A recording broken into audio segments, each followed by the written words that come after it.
ٹیپو سلطان، ایک ایسا نام جسے سن کر ذہن میں ایک نہیں بلکہ دو بالکل مختلف تصویریں آتی ہیں۔ ایک طرف ہے قومی ہیرو، آزادی کے مجاہد، اور دوسری طرف ایک ظالم، متعصب حکمران۔ آخر 200 سال گزرنے کے بعد بھی یہ بحث ختم کیوں نہیں ہوتی؟ تو چلیے ذرا گہرائی میں اترتے ہیں اور دیکھتے ہیں کہ تاریخ کی کتابیں اصل میں کہتی کیا ہیں۔ اب یہاں دیکھیں، یہ تضاد کتنا بڑا ہے۔ ایک طرف تو انہیں اتنا بڑا ہیرو مانا جاتا ہے کہ آزاد ہندوستان کے آئین کی سب سے پہلی کاپی میں ان کی تصویر لگائی گئی، اور پھر دوسری طرف ان پہ ہزاروں لوگوں کے قتل عام اور زبردستی مذہب تبدیل کروانے جیسے سنگین الزامات بھی ہیں۔ مطلب ایک ہی شخص کی یہ دو بالکل مختلف چہرے کیسے ہو سکتے ہیں؟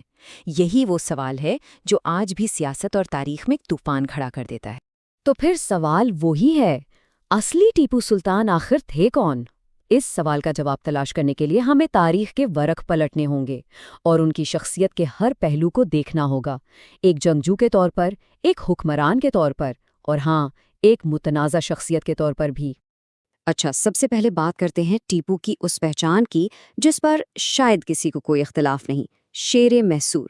ذرا تصور کریں 18ویں صدی کا ہندوستان، اس دور میں جب انگریز ایک ایک کر کے پورے ہندوستان پر قبضہ جما رہے تھے، صرف ایک ریاست تھی جو ان کے سامنے دیوار بن کر کھڑی تھی، اور اس کا حکمران تھا ٹیپو سلطان۔ انہیں شیر میسور کہا جاتا تھا، اور سچ پوچھیں تو یہ صرف ایک لقب نہیں تھا، یہ ان کی پوری شخصیت کا خلاصہ تھا۔ انہوں نے باقاعدہ شیر کو اپنی سلطنت کی علامت بنایا، جو ان کی ہمت اور آزادی کی بے پناہ خواہش کو ظاہر کرتا تھا۔ وہ ایک ایسے حکمران تھے جو کسی بھی قیمت پر جھکنے کے لیے تیار نہیں تھے، اور اس بات کی اہمیت کا اندازہ آپ برطانوی جنرل کے اس ایک جملے سے لگا سکتے ہیں۔ 1799 میں جب ٹیپو اپنی راجدھانی کا دفاع کرتے ہوئے مارے گئے تو برطانوی جنرل نے فخریہ اعلان کیا، اب ہندوستان ہمارا ہے۔ سوچے ذرا، یہ ایک جملہ ہی بتانے کے لیے کافی ہے کہ ٹیپو ان کے راستے کا کتنا بڑا کانٹا تھے۔ جب تک وہ زندہ تھے، ہندوستان پر مکمل برطانوی راج ایک خواب ہی تھا۔ لیکن ٹیپو کی کہانی صرف میدان جنگ کی نہیں ہے۔ ان کی شخصیت کا ایک اور پہلو بھی ہے جسے اکثر نظر انداز کر دیا جاتا ہے، اور وہ ہے ایک حکمران اور ایک جدت پسند کا پہلو۔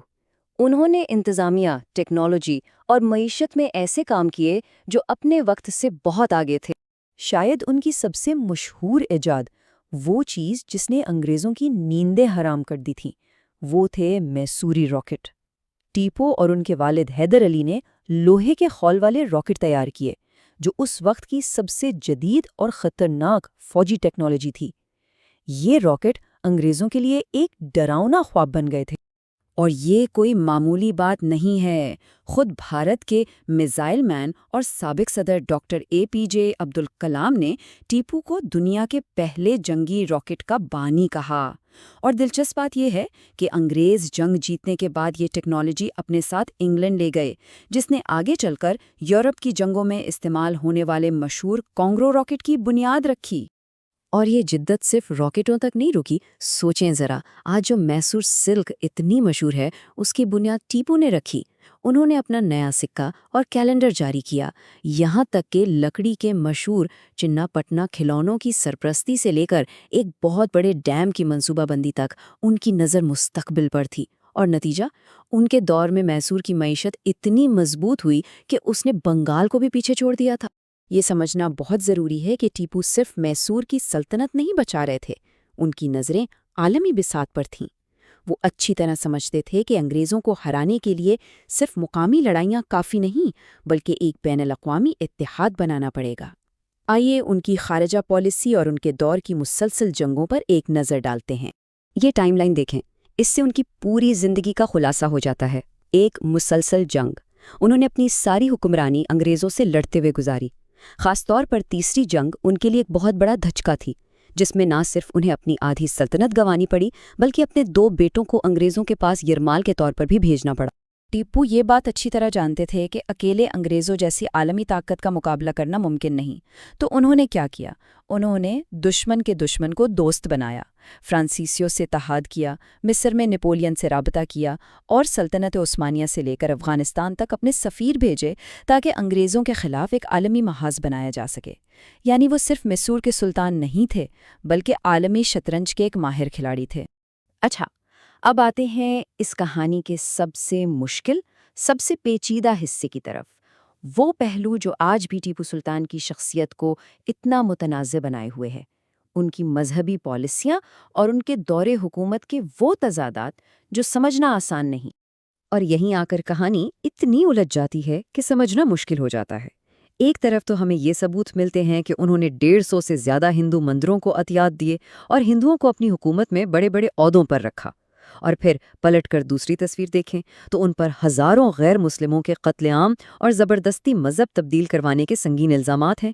یہ کیسے ہو سکتا ہے کہ ایک ہی حکمراں ایک ہی وقت میں محافظ بھی ہو اور ظالم بھی؟ تو پھر یہ تضاد کیوں؟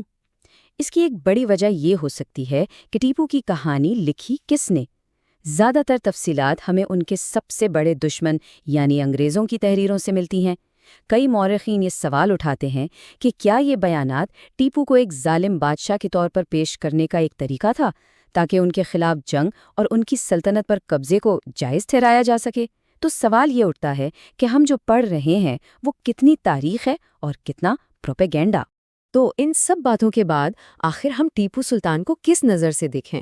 ان کی میراث اتنی پیچیدہ کیوں ہے اور آج کے دور میں اتنی اہم کیوں سمجھی جاتی ہے؟ آئیے اس سب کو سمیٹتے ہیں۔ شاید ان کی اپنی زندگی کا فلسفہ ان کے اس ایک مشہور قول میں چھپا ہے: لومڑی کی 1000 سالہ زندگی سے شیر کی ایک دن کی زندگی بہتر ہے۔ یہ جملہ ان کی بے خوفی، آزادی سے محبت اور کسی بھی قیمت پر سمجھوتا نہ کرنے والی فطرت کو ظاہر کرتا ہے۔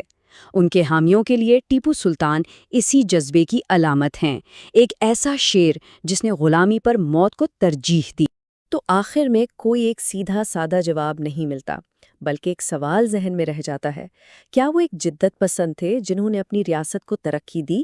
کیا وہ ایک محب وطن تھے جس نے ملک کی آزادی کے لیے جان دے دی؟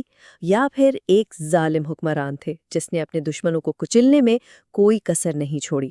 شاید سچائی ان سب کے بیچ میں کہیں ہے، اور تاریخ کا یہی کمال ہے کہ وہ ہر دور میں ایسی شخصیات کو پرکھنے کے لیے نئے سوال چھوڑ جاتی ہے۔